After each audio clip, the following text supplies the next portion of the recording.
Everybody. Wow. Thank you for joining us this afternoon.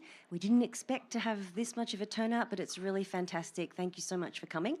My name's Kirsty. I'm going to be emceeing proceedings today. So thank you for joining us to this Future of COPs event. What we're hoping to achieve from this afternoon is that we have a good discussion about how we can ensure that future COPs are inclusive of more diverse voices from across different sectors, so that those most affected by climate change are those most affected by climate change are actually able to receive the benefits of action from climate. So, just to let you know, it is a 3-hour session this afternoon. We're going to be hearing from diverse sectors, so including government and international agencies, Indigenous peoples and local communities, as well as the business sector. And we've got little mini sessions on each of those, so we're breaking it up so it's not a whole long 3 hours. We do want you to engage and for it to be a dialogue. We'll break for afternoon tea at 4:30, but I do have to unfortunately advise you that we did order catering, but it is not coming. I'm so sorry. We do have a plentiful supply of cool water for you to enjoy during the break, but please don't leave. Stay with us. And then, well, without any further ado, we can kick off. First of all, I'd like to invite two of our keynote speakers. First, we're going to hear from Dr. Adil Najam, who's the president of WWF International. And then we're going to hear from His Excellency, Amina Yavoli, who is the ambassador to Indonesia from the Republic of Fiji. They are both COP veterans, and we have asked both of them not to hold back in their thoughts about what's gone wrong with inclusivity in COPs and how things could be improved in the future. So first, I'm going to ask Adil for some comments, and then we'll hear from Amina. Absolutely. Thank you all. Thank you so much. Thank you. I'm sorry to be using the podium, but you'll see the reason why. It's much better to speak from there generally, but I'll say a few words from here. First of all, I am delighted, as I know Manuel is, to see this room full and brimming, and not just full and brimming because it has air conditioning, but clearly people are interested in the future of the COP. I come from the past of the COPs. And I bring stories from the past of the COPs, which I will not tell. But the future of the COPs is really, really what is important. And it is really interesting, not interesting, it is delightful, it is wonderful, it is important to see this conversation happening. So thank you for doing it, and thank you everyone for not only being here, but in the next 3 hours for participating fully. So I'm delighted. I'm very grateful that you've asked me to say a few words. I'm not a keynote at all. We are all waiting for words of wisdom from our real keynote, but I do have a few thoughts that I wanted to share, and I'm very grateful for that opportunity. I'm also very sorry that right after I speak, I will have to rush off, and which will make me less wiser, probably to a less interesting conversation, but I apologize for that already. In terms of the COPs, and there's so many people here who are veterans of COPs, and you know what these COPs are. It's a dreadful word, right? I live in the US, and it means a policeman there. So it's never been a word that I particularly like. But the question is, what is a COP?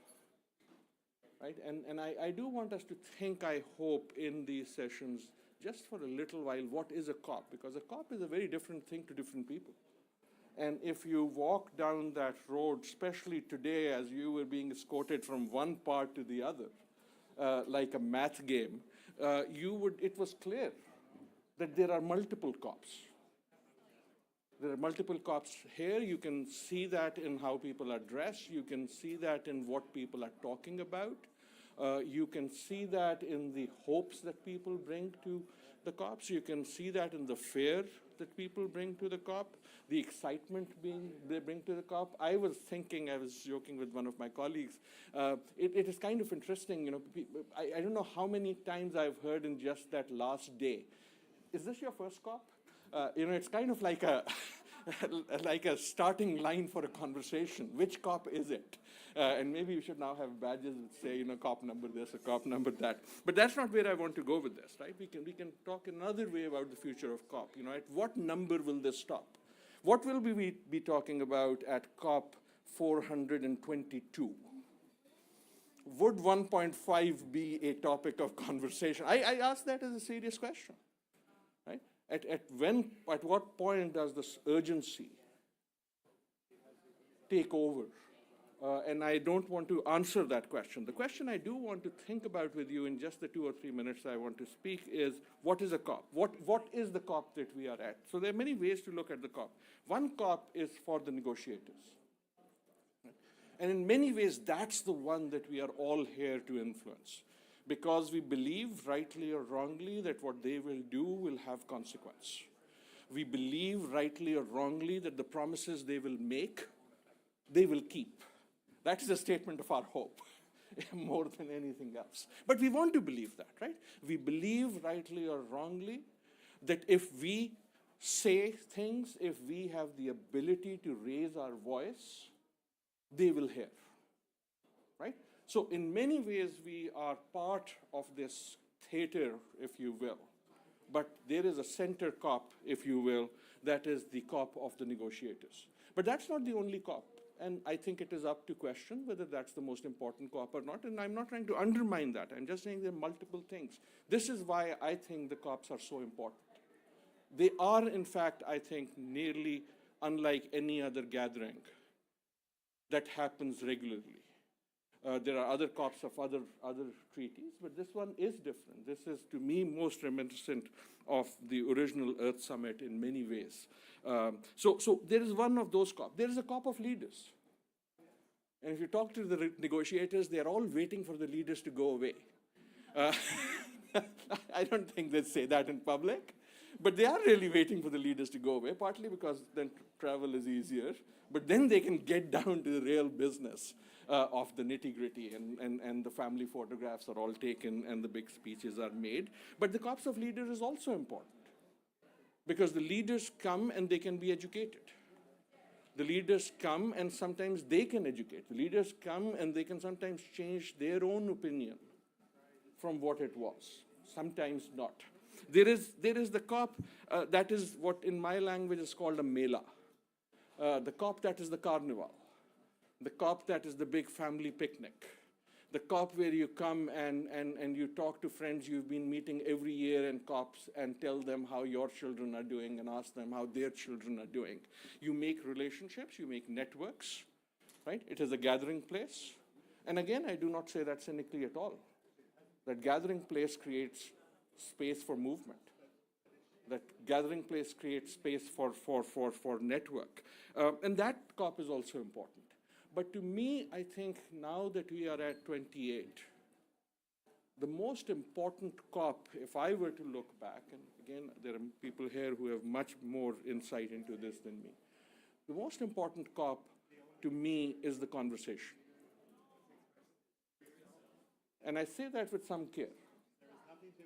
The COP is the conversation that is sum of all those other COPs that I talked about.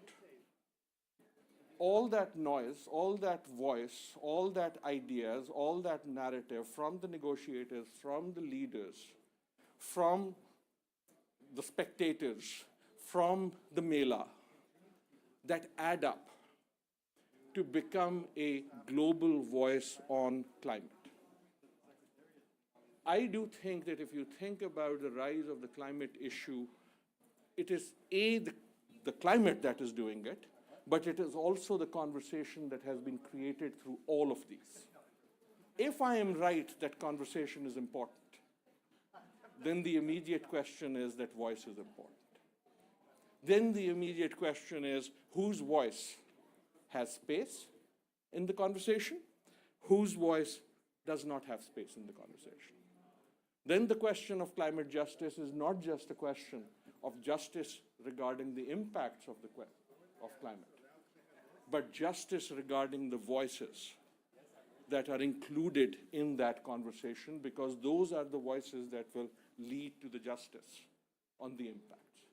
That, I think, as I think about this, is equally important. So that's the comment that I wanted to leave with you. Are the voices of the communities that are impacted, communities in those mangroves, I keep talking about those mangroves every time I'm in this room, are they included? In whatever way, directly, indirectly, through someone, through themselves. Are the voices of those who will face the impacts impacted? Are the voices of those who need to take the action included? Are the voices of those who can create other conversations involved? That is important, whether it is community voices, whether it is indigenous voices, whether it is business voices, whether it is the voices of the young, who will not be very young for very long, right? Because they will become older and they will have a different voice. Are the voices of dissent on all sides there? That is what makes an authentic conversation. And the point, if I have any, is that if in fact I am right that the COP is a conversation, and maybe the most important conversation on earth, then it is important that the authentic voice, all authentic voices, are in that conversation. Because if it is, then it will be a better conversation. And that, I think, is what is needed. I thank you again for giving me these few moments. I wish you the best in the next 3 hours, including catering, maybe showing up by magic, or maybe not. But whether that happens or not, I know it will be a rich and fulfilling conversation. Thank you so much, everybody. Thank you so much. Thank you so much, Adil. Okay, well, Ambassador Yavoli, I'd like to invite you to make some opening remarks as well.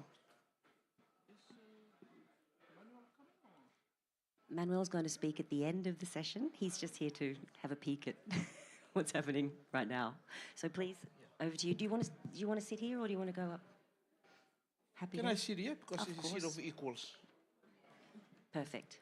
I want to create a platform that we are all equals and inclusive. That's the message I really want to share with all of us today.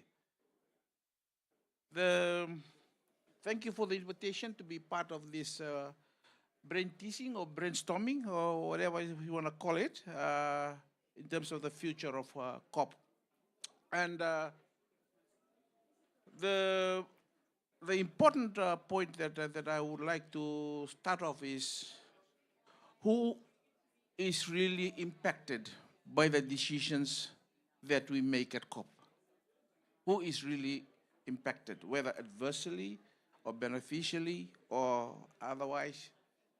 Because for me, at the end of the day, it's our community, our grassroots people who are affected, who are carrying the adverse impacts of climate change, are really those that are needed the most attention. We know in our various communities, I come from Fiji, by the way. Fiji comprises of a number of islands, about 300 islands. Not big, but in our communities, we are predominantly coastal communities living around our small islands. And the impacts of climate change has really adversely affected our people.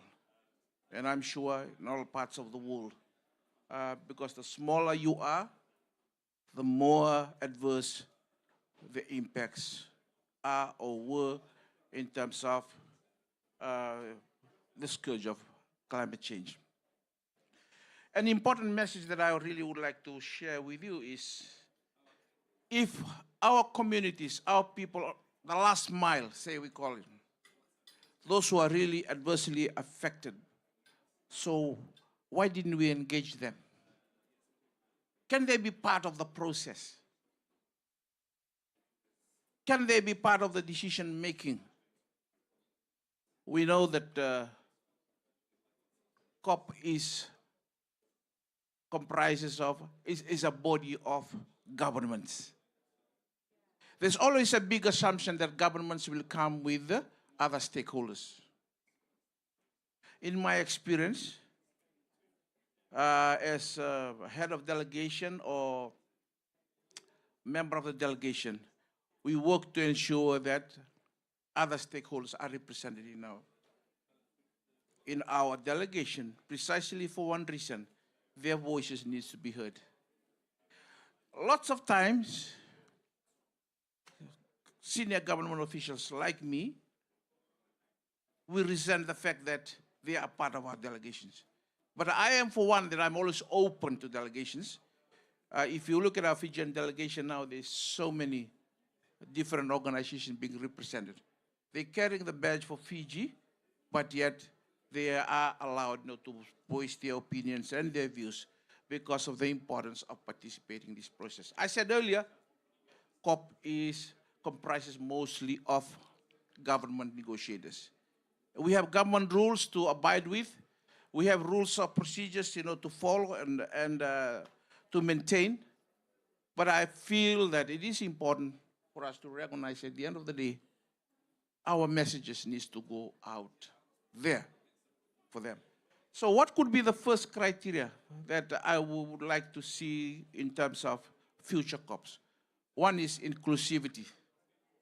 They all need to be included in this process. I don't know how we're going to do it. We'll change the rules of procedures. That's going to be another 24 hours battle in the negotiation room, I know.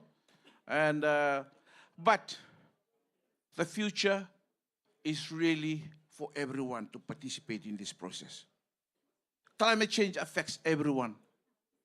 Climate change affects those, particularly those who are least prepared, those who haven't had the opportunity to hear or to learn that there's something called climate change. So inclusivity is one. But how do you go about ensuring that everyone is included? It's inclusive of all and excludes none. So everybody has to be included in this process. Stakeholders, government institutions and perhaps private sectors, and civil societies, non-government organizations, non-state actors, community-based indigenous groups, those who are affected adversely by the impact of climate change. So the challenge really is for us, how do we march forward with a banner of inclusivity? Do we need to change the rules of procedures? I believe we should. Do we need to engage everyone? Yes, I think we should. Do we need to challenge it? I think we should. Because at the end of the day, it's going to affect everyone. I'm reminded of the convention, Article 6. I'm sure you guys know what Article 6 is of the convention. The role of education, reaching out to communities. This is something that we did well during the convention before the Paris Agreement. We used to have all these parties coming to Bonn, coming to COP, participating in a very big, meaningful way, led by the executive secretary, herself or himself, promoting the impacts. I mean, not promoting, but promoting the importance of being inclusive in the process through education, through campaigns, through advocacies, and through ensuring that there is a common language and a common messaging that reaches out to the communities out there. Okay. My second point is the integrity. Once we have inclusivity, then the current system needs to respect the rights of all parties, of all stakeholders. This morning I had a little bit of finance agenda item meeting. I realized that it's a contact group meeting where civil societies and NGOs were also invited. But somehow there was security at the door stopping. His reason was there's no seats. You're not allowed to sit on the floor. I took the floor straight away. I told them, Chair and the secretariat officials, just take note. We need to preserve the integrity of this process. The integrity of this process promotes inclusivity. What we have in this room here, people I've been stopped at the door by the very security of the United Nations. I've seen that their role has changed. They are more guarding the people coming in rather than trying to control. So this morning I made that intervention, and now things have changed because it is important to engage everyone in the process. Those who can be able to come in the contact group, and we know the rules of procedures for contact groups participation, and then we will go to informals and informals. Again, I just want to share that as an example. So how much information can we take out in terms of the respect for the integrity of the process that we have? Can we continue to promote that? My third point is the role of the presidency. Fiji being a former president of COP, we were president of COP 23. I think from day one we were clear. We fully understood what our role was. Our role was to manage the process so that parties reach consensus on each particular agenda items. Mr. Manuel Pulga, for our COP president, COP 20, he did an excellent job in Lima. Thank you, Manuel. Thank you very much. I'm glad you're still in the process. Thank you very much for continuing the fight, yes. You did a tremendous job in Lima. Yes.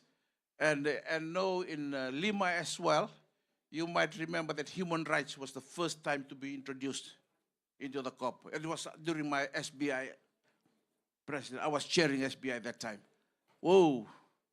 It was a big fight when we were just about to close it. I'm talking about inclusivity, the importance of engaging with everyone. I believe that those issues really needs to come in. So the role of the presidency is very, very important. My experience that the president needs to be firm, like Manuel. I saw him in COP20. He needs to be firm, particularly when it comes to the agenda items. During our presidency, there were only 2 additional items that were introduced. It almost collapsed the COP23. Through wisdom, I advised my president, the COP president, and my prime minister, sir, this is difficult, and you cannot just accept any other. He needs to be firm, only 2. But the pressure of member states visiting the president's office really want to, right, Manuel? I'm sure you also saw this, coming in with the new agenda items to be included. So what we did was we just accepted 2, one from developing and one from developed, just to be balanced. And again, how we turn it around, my advice to the president was appoint 2 ministers from developed country party and from a developing country party. Let them run with 1 agenda item, and the second one was the same. Allow them to do further consultations within the week, and during the stock take period, at the end of the week, let them report to. That's how the agenda was smoothly adopted. But in this COP, we had 10 agenda items, extra. Upon the provisional, there was another 10. And I admire the officials that really worked with the COP presidency in ironing out this challenge. So my point here is that the COP president really needs to be strong. Because I believe there is already a package in the provisional agenda that will allow every party to deliberate and work on it to enable us, to go home with some smiles in our faces. So without a strong leadership in terms of managing the process, it will create some uncertainties in the way we run our COPs. I'm not saying that this is what we are experiencing now. What I'm sharing is what I've experienced. Because if it's not addressed properly, we will face what we did face this morning in the negotiations. There were doors locked. Parties were not able to participate in the meetings. Our G77 consultations this morning had to be canceled.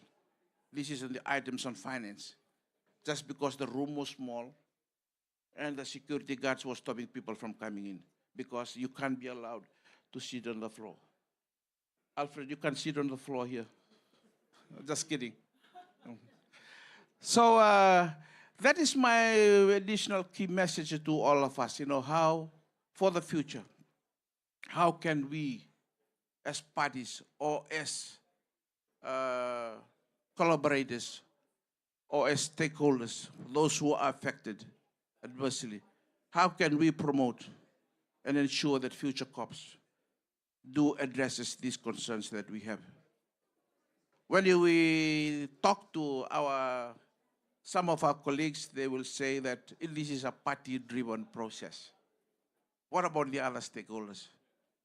What about those who really matters most in this process? Are we hearing their voice? I believe that we should hear their voice. And there needs to be a process to allow that to happen. I know the climate action process, when the climate champion were introduced, I think I was chair of SBI at that time, and there was some discussions. What sort of role these champions will play? But it's a good step in the right direction. Because as I said earlier, the COP is just for government officials. So that space was created to engage all other stakeholders in the climate action program. I think there needs to be more elaborations on the work of the climate action space to engage other stakeholders and those, particularly youths, who are agents of change for the future. They need to participate in it. Their voices need to be heard in this process. That's one aspect. And the second is, how can that voices be translated or transposed into decisions or into discussion items? There is a process that the climate champion will brief a committee or will make a statement. But I think we can do more. We can allow them more. Yeah? So I better stop there.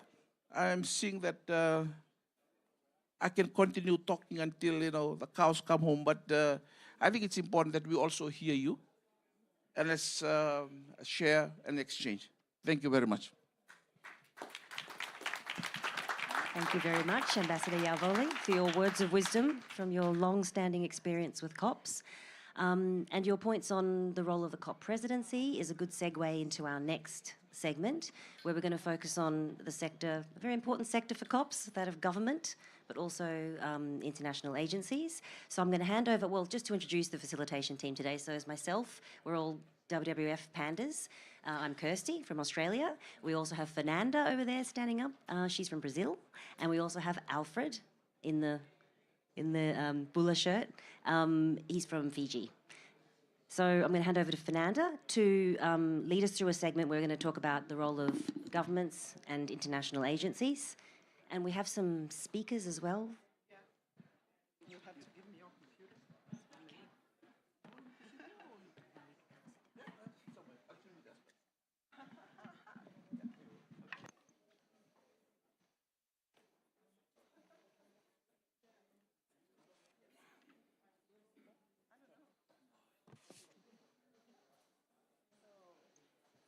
Hi, everyone. My name is Fernanda Carvalho. I've already been introduced. I am the head of policy for climate and energy. I am in Manuel's team. His name was cited many times here. It's a pleasure to be here with you. I think about the same questions that Adil posed to us. It's my 14th or 15th COP. And I don't say that happily because I'm also concerned, how many will I have to attend to see the impact that I really want to see? So those are all questions we are thinking about. And we want and also I wanted to say that, his question about what is a COP, I could have a different question for every COP. I think we could get a different answer because what we have seen is that there is also cover decisions that are new to some extent. We also see the circles outside the COP growing and growing. We see pledges outside the negotiations. So that all happens. Those COPs are dynamic. So let's hear the insights from governments and international agencies. And it's my pleasure to call to the stage Lilian Chagas. She's the Director for Climate and Ministry of Foreign Affairs from Brazil. And yeah, she is our head of delegation. Yeah, you can sit here maybe. And it's amazing to have a head of DEL that is a woman for Brazil. That's, yeah, deputy head, but that's pretty big. So that's a signal of inclusion there. And I also wanted to apologize to my indigenous peoples colleagues, os povos indígenas do Brasil, porque não temos tradução em inglês. We're talking about inclusivity, but we didn't have the translation from English, so it's quite hard for them to understand. Yeah. I'm apologizing here publicly in front of everyone. So, yeah. And we have David Higgins, the Assistant Secretary from the International Net Zero Pathways Branch, the Department of Climate Change, Energy, Environment and Water from Australia. Maybe a future COP host, we're all hoping. And our third speaker is Espen Ronenberg. He's the Senior Advisor for Climate Change, Multilateral Agreements, the Secretariat of the Pacific Community. So, Espen, please. Here, there, everywhere. Yeah, so over to you now to hear your insights from this journey. I think I'll start with you, Lilian, maybe. You have this mic here, sorry. Okay. Thank you, Fernanda. Good afternoon, everybody. Thank you for inviting me. As you probably know, Brazil has put forward its candidature to host a COP. That would be COP30 in 2 years' time. Actually, we don't have the decision yet, but we have a date that is going to be from 10th of November to 22nd of November, 2025. So make your plans. Actually, yeah, we are in a process of being confirmed. One of the decisions in the end of COP28 should be a decision on future COPs, and we hope that Brazil will be confirmed as host of COP30. We are very excited. Our COP will be very different. And actually, one of the first jobs that we are going to do is a brochure, How to COP in the Amazon. Because President Lula is a very bold man. He's a very strong, convicted environmentalist, climate concern leader, and he wants to take these meetings, these negotiations, to the Amazon region. The Amazon is a tropical forest. 8 countries in South America have parts of this forest, but 60% of the Amazon is in Brazil. It's a wonderful region. It's full of life, biodiversity, trees. It's one of the major carbon sinks in the world. It's a treasure, and is land for many, many traditional and indigenous people. And it's a territory that in history, it has been gone to many challenges, and fortunately, responsible leaders are taking care of it, of the forest. The news coming from Brazil is that only for strengthening the policies, law and order, the laws, applying the laws, Brazil was able to reduce deforestation in the forest more than 50% from January to October. So by doing that, Brazil is now one of the countries that is responding for the most important reduction of emissions in the world, because our emissions profile is very unique. It comes from the deforestation of the forest. So by reducing, by stopping, by keeping it, by managing the forest in a responsible way, we are reducing our emissions in a very, very, very high pattern. So, but it's a very courageous decision to bring the COP there. Maybe you know the region. Belém, it's an urban city. It's right in the north. Is far away from anything, for everything. It's 2,000 kilometers from the capital, Brasilia. From where I come from, in the south of Brazil, is more than 4,000 kilometers. So to go to my hometown, to fly from my state to Belém, would take a flight of 6 hours.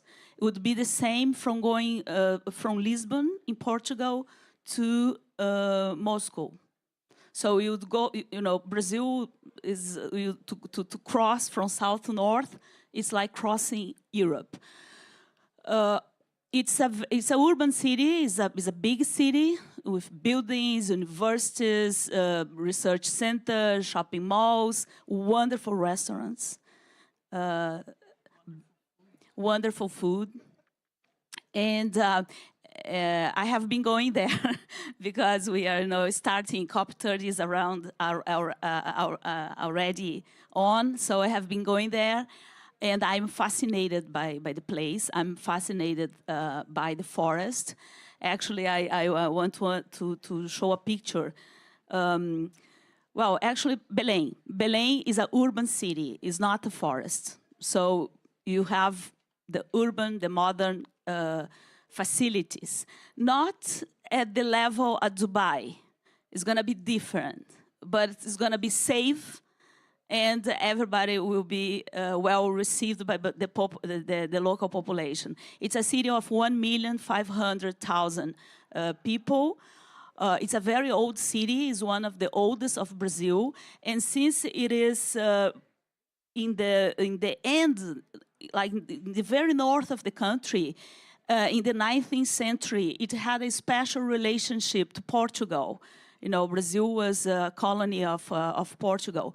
And so there are boats going back and forth. And the name of the city back then was Happy Lusitania. Lusitania is the original name for Portugal. So they have this special, people would buy things from Portugal, would receive goods from Portugal. And I've heard that the elite in Belém, they would do their laundry in Lisbon because of this direct connection. Anyhow, so the city has a old downtown, which is lovely, with lots of Portuguese architecture. And this mixed with a modern city. So it's not the jungle, it's a city. And yeah, very, very near the jungle. And also interesting because it is by the river, by a huge river. It's many Amazonian rivers pass through that. And so it has around Belém some 40 islands that people live in there, and then they connect, like you take the bus to go somewhere, there they take the boats. So there's this option of using these islands to stay, to visit, and in one of my last visits with some UNFCCC staff, we were taken to an island of Kumbu. And I met for the first time Sumauma. Maybe you can see in my phone here. You can pass. And then, but give me back my phone. And so this is a suma uma. It's considered to be the mother of the trees because it's huge. And why it's considered the mother of the trees? Because it captures the rain, keeps the rain in the roots, and shares water with the neighbor trees. It's huge. You need almost the whole room here to grab it, and it's impossible to stay neutral when you see that. You feel the force of Mother Nature. You feel something. It's so much energy in this kind of trees. And I was me and the UN staff, we were so emotional to be presented to that thing. And I told them, you guys have to work harder because we have to maintain this. We have to keep this for the future. And one of them, no, you are the party. He told me. I said, no, and you are a director. So we both have responsibilities to do this. Anyhow, this all happens in Belém. Another thing that I want to tell you that food is wonderful and is very cheap, much cheaper than here.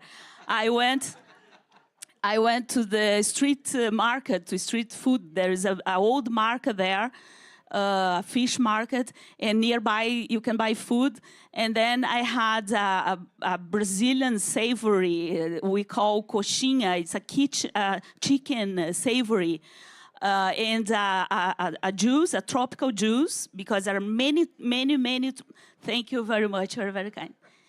There is many, samauna.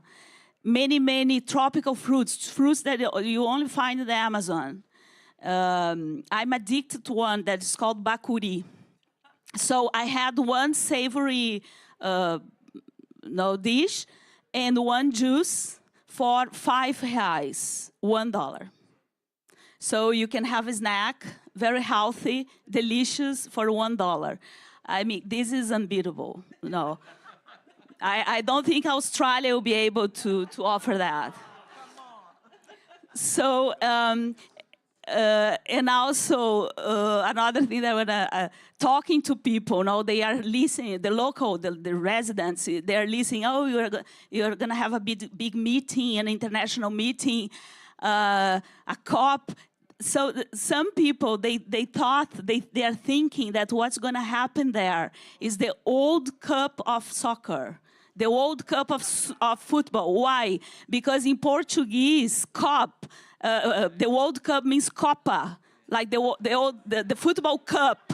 So they think they are excited because they think they finally have a football cup. And but this is the funny side, but there is a serious side that's going to be a challenge for us because the city is lovely, the food is wonderful, Brazilians are very nice and warm people. They don't speak much English though, so you can try your Portuguese from now on. But we will have a challenge in finding how to hotel rooms. No, they're not enough, but we start working on this very early. So you have time to enlarge what is there, to build new options and find solutions, everything in a sustainable way. So the venue, it might not be as big as this one, but you have everything we need. We have everything we need. We have space for everyone. And but the challenge will be where to stay, but in 2 years it's a good time. We are confident that this will be possible to be worked. It's a challenge also that the COPs are bigger and bigger every year. If you see the UN data, it starts like 2,000 people, and in this one, I learned that there is 100,000 registered delegates. You know, Brazil contributes to 3,000 people. Our delegation is probably the biggest, or one of the biggest after the hosts. And because we have an open delegation, we have a concept of registering any Brazilian that wants to be part of the discussion, wants to be part of the solutions. They can register since they are involved in climate change or environmental advocacy. So I maybe stop here and I can answer some questions later on. Thank you again for inviting me, and we look forward to receive everyone in Belém. Thank you. Thank you so much, Lilian. I loved your speech because I think that's the spirit of the event here. We want to have a conversation. We don't want it to be super formal, and I love that you were super honest, and then you talked about Belém. I'm in love with Belém for many, many years, and I have a challenge for you, before I pass to David. Since you like the Samba Uma so much, the Samba Uma could be the symbol of our COP. You know why? Because the roots, if you knock on the roots, they make noise, and that's how indigenous peoples communicate in the forest. So that's a way of communicating with everyone. That's what we want to do in a COP. So yeah, I want to hear from Australia now. David, please give us your insights and thoughts, whatever you want to tell us about your COP experience and ideas. Thank you so much, and I can't possibly compete with Lilium. And so, with your indulgence, what I'd like to do is invite my colleague Sally Box to join me. Between the two of us, we might be able to compete with Lilium. So Sally's not on your list, but Sally is our lead negotiator and our head of delegation, and had a gap in her program, and I dragged her with me because I thought she would enjoy participating in this conversation. And after listening to Lilium, I need all the help I can get. So, Sally, maybe you want to start, and then I'll add some thoughts from my perspective. Thanks. Thanks, David. Can you hear me? Is that on?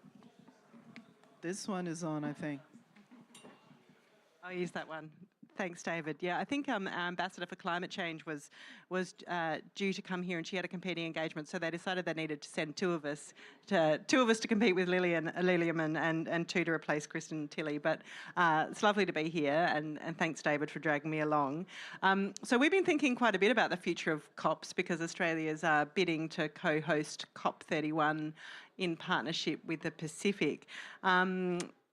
Why would we do such a thing? Well, I guess Australia sort of really is committed to the multilateral system, and we think it can make a difference. That's one thing, and the second thing is that I think, like we've heard today, that COPs are so much more than the multilateral sort of collaboration between parties. They really reflect a conversation and a collaboration between many, many more. And I look around this room and I see people who I've worked with in the desert on threatened species, people who I've worked with on science, back there with Sissy, and people who I've worked with in the Pacific on climate change. And that tells me that either I've been working for the Australian government for too long, which is quite possible, or that COPs are now a place for so many people and so many interests, and it is a climate change and how we respond to it, how it impacts us is truly cross-cutting, and so many voices and experiences and expertise are needed at the table.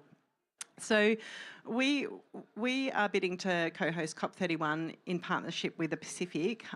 Pacific countries have just long played a really important role in raising the profile of climate change.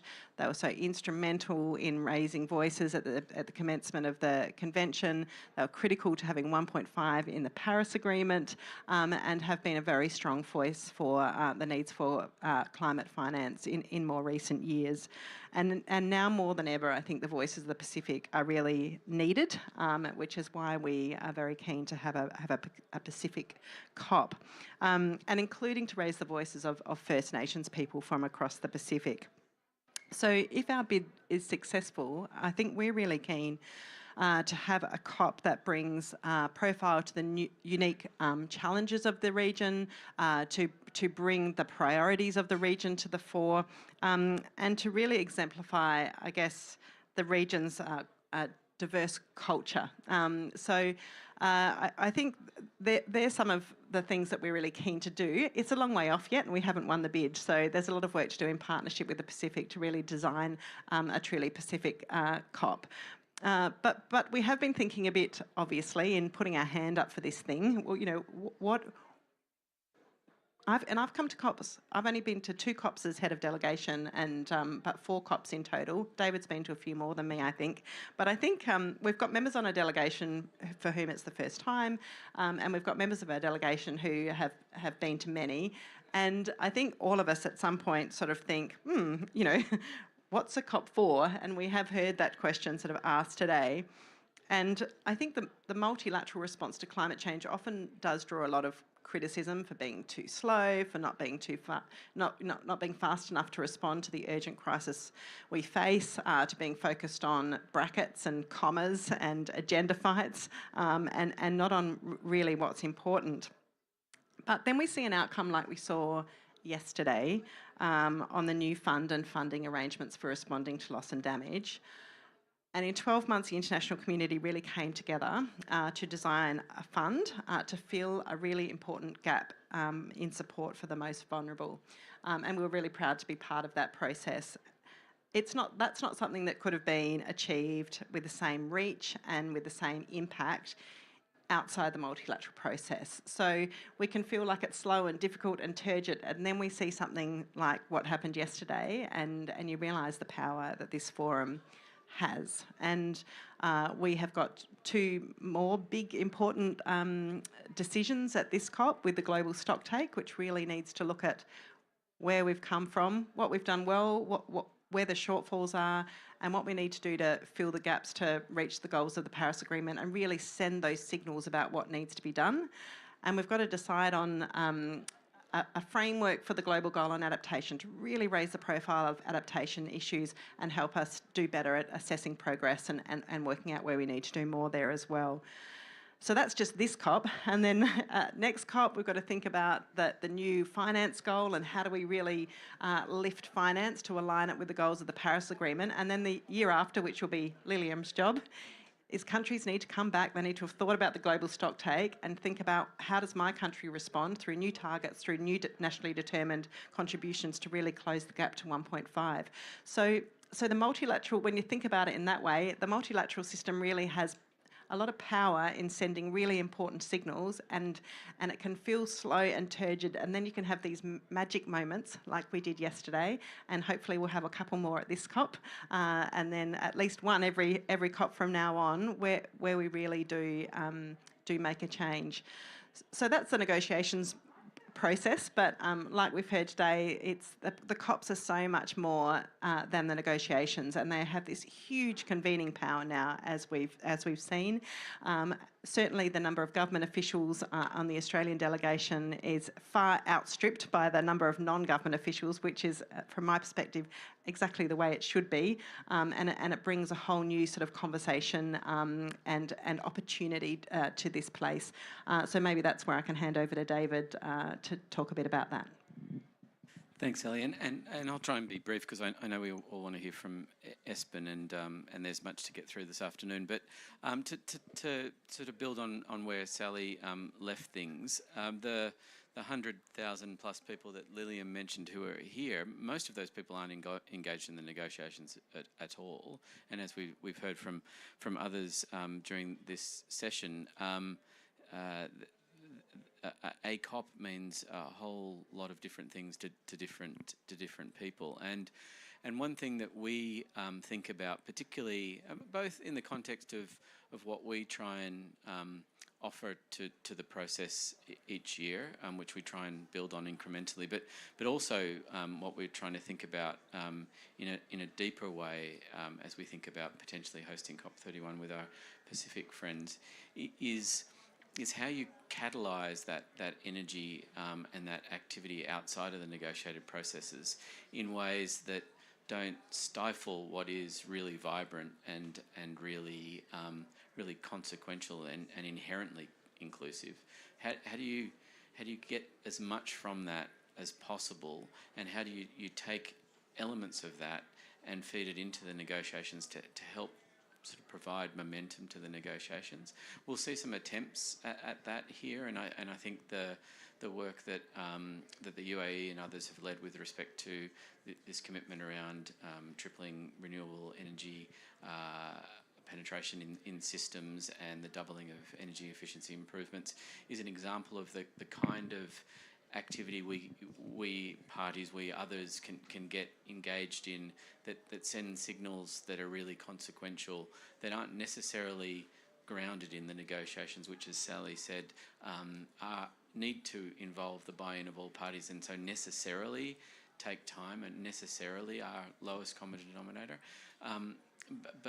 but sort of serve as a light on the hill, an example to the broader community that more is possible, and that we can use to sort of amplify and sort of fuel the momentum inside the process. So we don't have any grand ideas how you might do this, and the thing, as I mentioned already, that we worry about is stifling what is this vibrant sort of dynamism that happens outside of the negotiated processes, and you see attempts at that with the theming of days and the orientation of activities, but I think more could be done.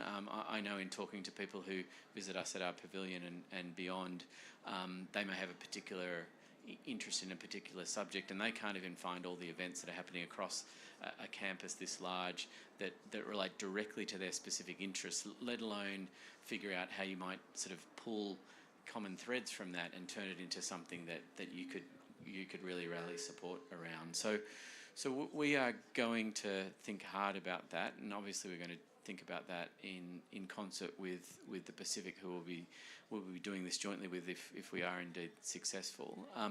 But I'd really welcome the input from all of you who have so much expertise and a different set of experiences in the process than I have as somebody who's been to a lot of these, but but always as an Australian government official, because it's the richness of those 100,000 people that we really want to try and amplify. And just one final point, and Lillian, I think, expressed this really beautifully.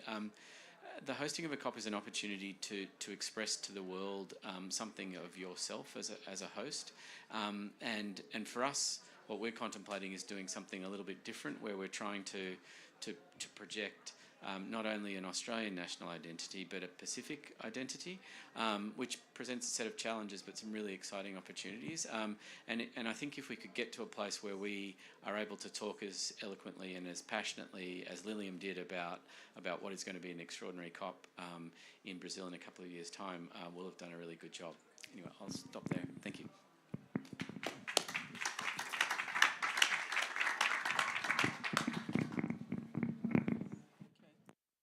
Over to you.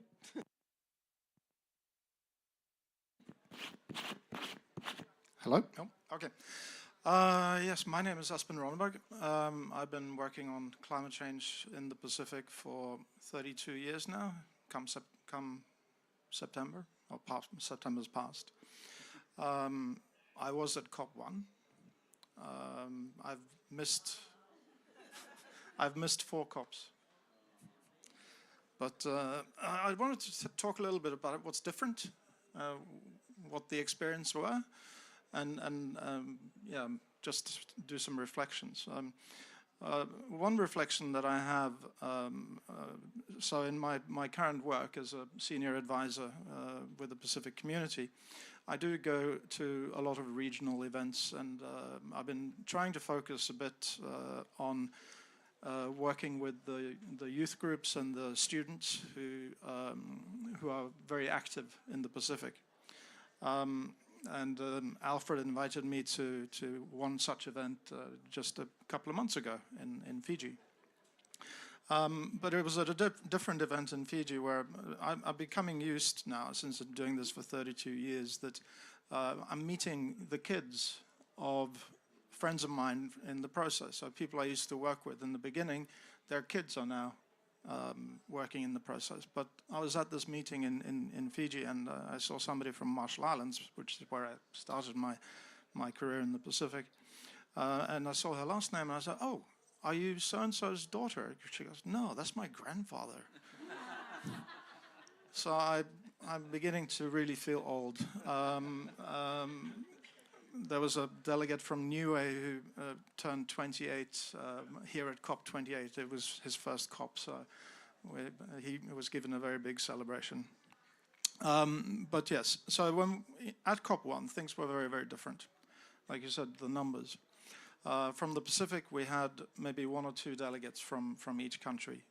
There was also a difference in representation in the fact that climate change was mostly covered by our national weather services, who were almost predominantly run by males. There was only one female Met director. She was from Tuvalu.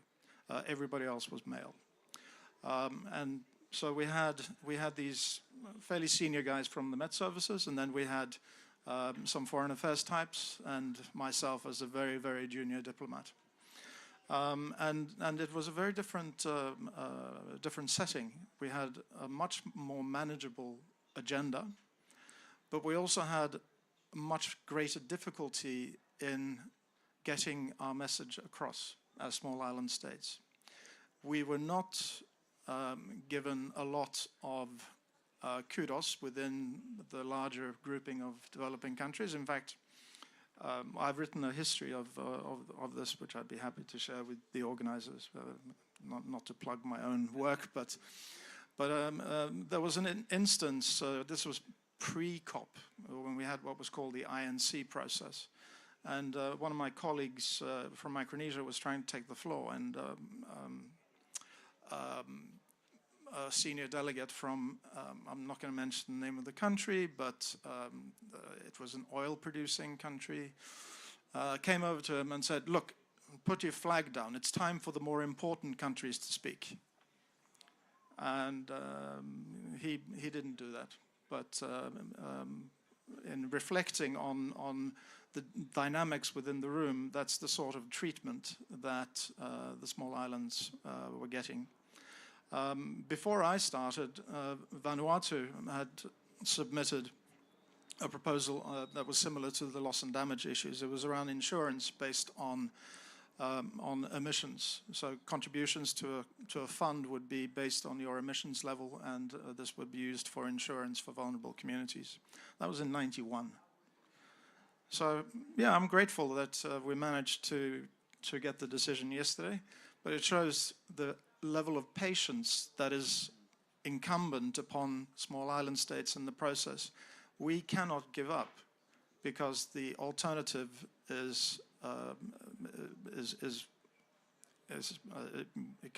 we can't take, there is no alternative. So we have to be extremely patient. We have to work very, very hard, which we do. Ambassador Yavoli is an example of that.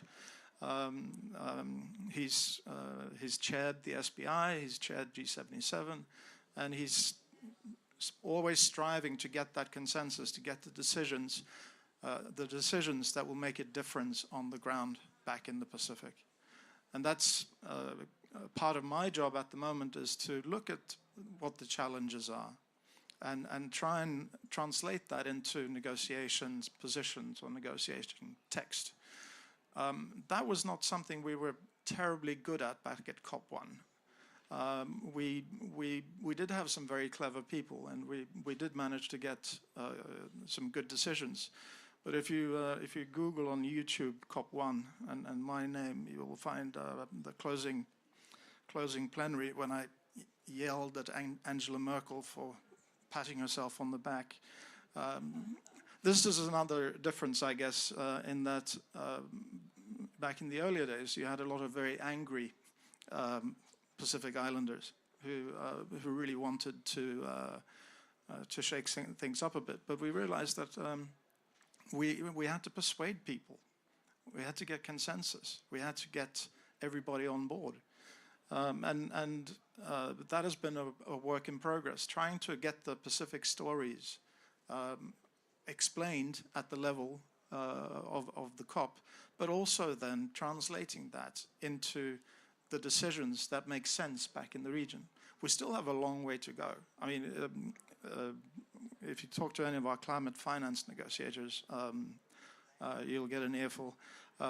They've been struggling a lot of trying to get the right guidance to the financing institutions. We are getting some help from some of our friends. David was really instrumental in the transitional committee to get Pacific concerns raised, because we had some problems with representation that we're not going to get into, but the other thing that's changed a lot with the COP is the amount of agenda items that we have. On climate change finance, we have 19 items. We used to have just one. Of course, with just 2 delegates, even that was unmanageable back then. But now it's completely unmanageable because there's so much overlap. So in terms of the evolution of the COP, that's one thing that I see as not a very positive one.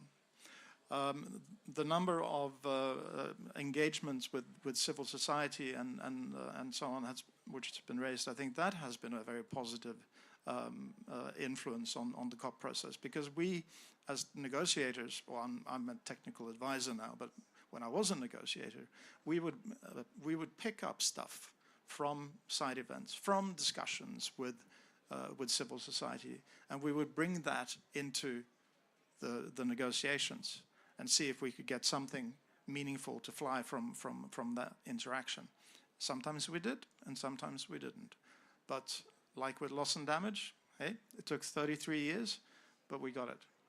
So patience and hard work is unfortunately the burden for us. The other thing that's changed, not just the size of the Pacific delegations, but also the makeup. So I know there's been a lot of talk about increasing the gender balance in delegations and in representation and so on. Males are now in the minority in the Pacific delegations, which probably isn't a bad thing, because I've had six interns over the years, 3 males, 3 females. 2 of the males hardly showed off work. Of the 3 women, one of them is now the Secretary General of the Pacific Tuna Commission, and the other one is a Chief Secretary like the head of government service. So I think it's probably a good thing that we men are now in a minority. Sorry, I'm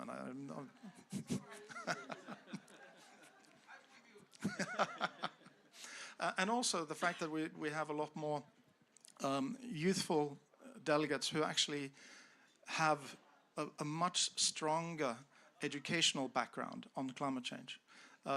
The University of the South Pacific has for some years now been offering courses in climate change. But before that, like when I have a background in politics and economics, I had to learn on the job. We now have people who have got real technical expertise on detailed issues, and can come with some seriously meaningful contributions on what the decisions should be aiming at doing. And that's another thing that has changed for the better. I'm looking forward to, well, I'm extremely hopeful that Australia will win this bid and will work together with the Pacific Island countries to really bring a Pacific flavor to that COP. And I'm looking forward to being engaged in that process. But my recommendation, David, would be for you guys to do an outreach to the students in the region, because they probably have a lot more better ideas than I do. Thank you very much.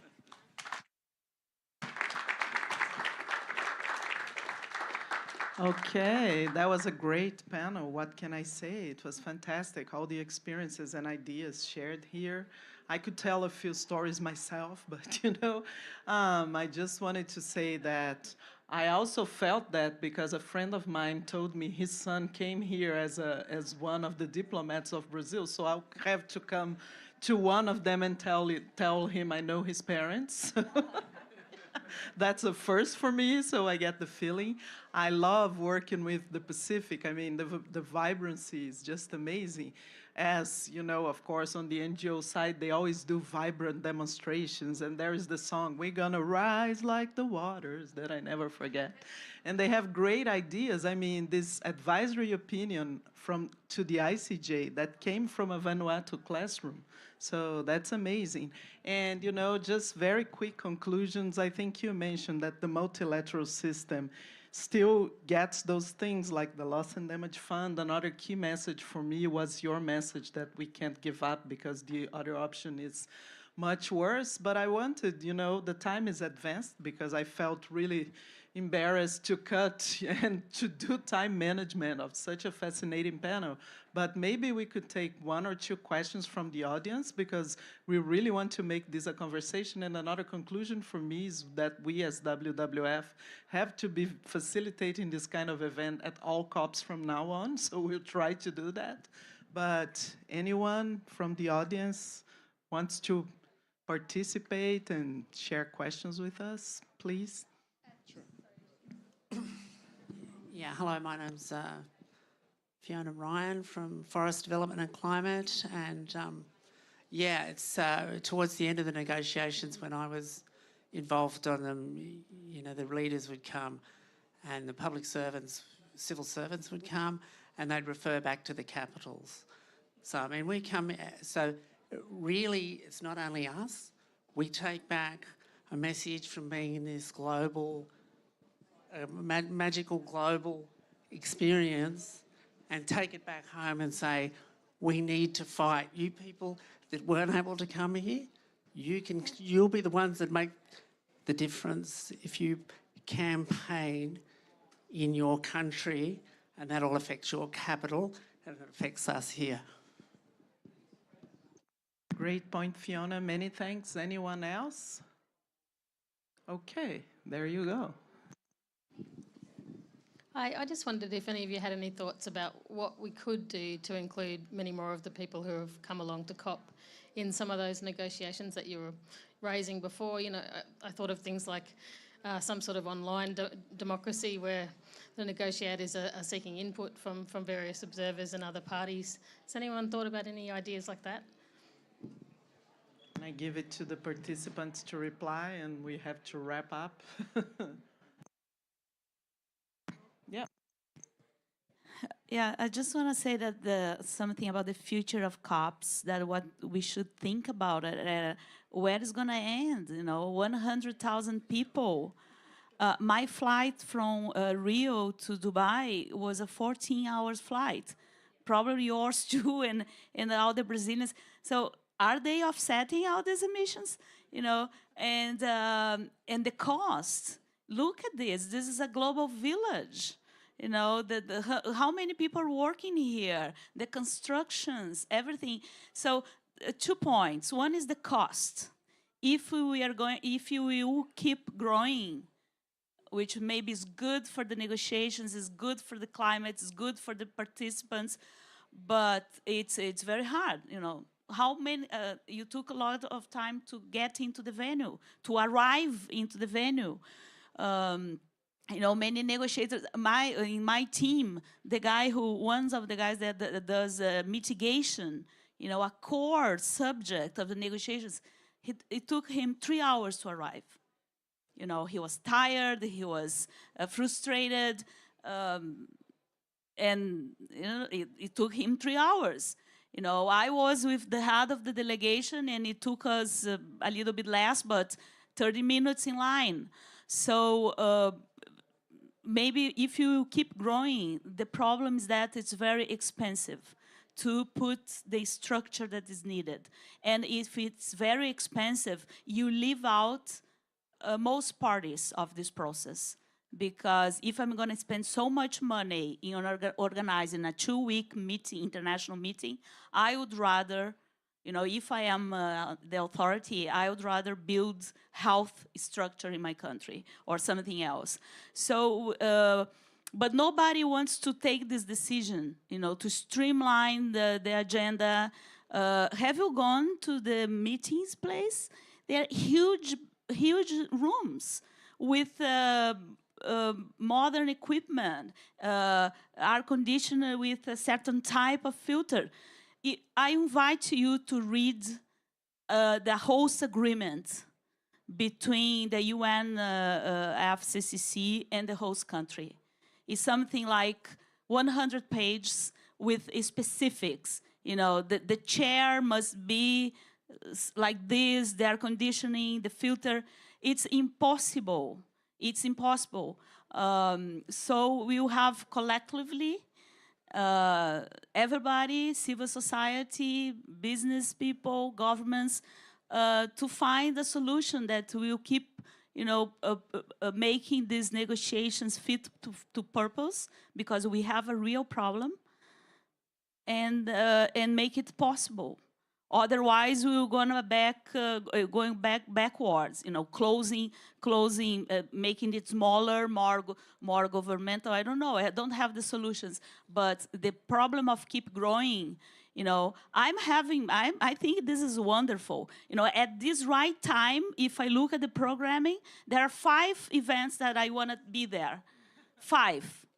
The Minister of Environment of Brazil is just here presenting a new initiative to forests.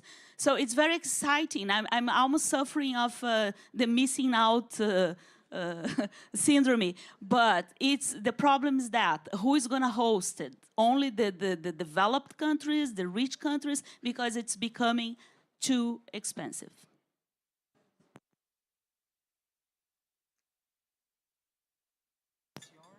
It is working. I just got to turn it on. Yeah, I might have a crack at answering that question about how do we bring civil society better into the negotiations, because I think it's not just something that has to happen at COPs. It has to happen in between COPs, where governments are talking to their communities about what's happening in the negotiations. And because when it gets here, it's just a frenzy, right? So it's something that has to happen in between. And there's 3 or 4 ways in which I think we need to get better at it, is the short answer. But there's 3 or 4 ways in which we've tried to get better at it over the last year in Australia. One is youth. We established a youth advisory group this year with young people from different regions of Australia to tell us about how do we make COPs better and how do we bring youth voices into the COP. The second way is we've been leaning into the local communities and Indigenous peoples platform, which is a unique model in the UNFCCC because it actually brings together parties and Indigenous people in a body under the UNFCCC. And we hosted a Pacific regional gathering this year in Australia because we think it is a fantastic model because it isn't just about parties. It's a dual model, and we think that's but we need to make more of that. I think to bring the ideas and voices through those regional gatherings and through the local communities and Indigenous peoples platform into the system and the negotiations. But there's an avenue there. I think the other way is we've got a Just Transition Work program, which is about how do you make sure that in the negotiations that workers and communities are not unduly impacted by the energy transition and can realise the opportunities from the transition. And we've been talking to the trade union movement in Australia about how do we make that happen, and what do they see the role of the UNFCCC is in sorting out some of those issues domestically. So there's a few ways in which we're trying to do it better, but there's a long way to go, and I think we need to bridge that gap between the community voice and what happens in the negotiations to make it real and to make the impact that we have here as good as it can be. Okay, so unfortunately we have to close the panel for time reasons. I would love to be here for many, many hours in this conversation, but thanks to all the participants for the wonderful insights. Thank you.